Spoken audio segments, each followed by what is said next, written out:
Salut à tous et bienvenue dans cette nouvelle vidéo. Aujourd'hui, Apple nous a fait une promesse incroyable avec les nouveaux iPhone 17 qui devraient intégrer une charge ultra rapide capable d'atteindre 50% de batterie en seulement 20 minutes. C'est génial, n'est-ce pas?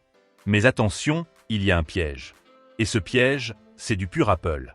Le problème, c'est que votre ancien chargeur rapide, même s'il est très puissant, pourrait bien être totalement incapable d'atteindre cette vitesse. Dans cette vidéo, je vous explique pourquoi et ce que ça signifie pour votre portefeuille. C'est parti!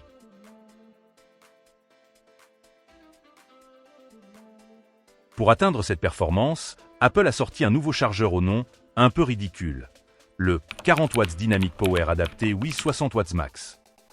En gros, c'est un chargeur de 40 watts qui peut brièvement monter à 60 watts. Mais sa vraie particularité, ce n'est pas sa puissance, c'est le langage qu'il utilise pour parler à l'iPhone. Imaginez que les chargeurs et les téléphones parlent des langues différentes. Jusqu'à présent, le standard de la charge rapide sur la plupart des appareils, y compris Android, s'appelle le PPS, Programmable Power Supply. C'est une langue que beaucoup de chargeurs puissants parlent. Eh bien, pour l'iPhone 17, Apple a décidé d'ignorer cette langue et d'en créer une nouvelle, l'AVS, Adjustable Voltage Supply.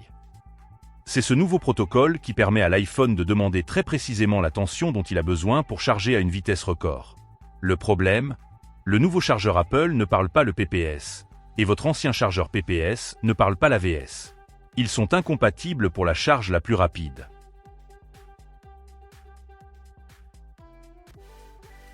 Alors, qu'est-ce que ça veut dire concrètement pour vous? C'est très simple.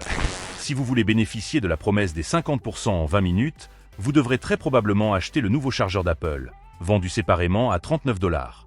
Votre super chargeur 100 watts que vous utilisez pour votre PC, votre tablette et votre téléphone Android, il pourra toujours recharger votre iPhone 17, mais probablement à une vitesse standard, bien plus lente, car il ne parle pas le bon langage.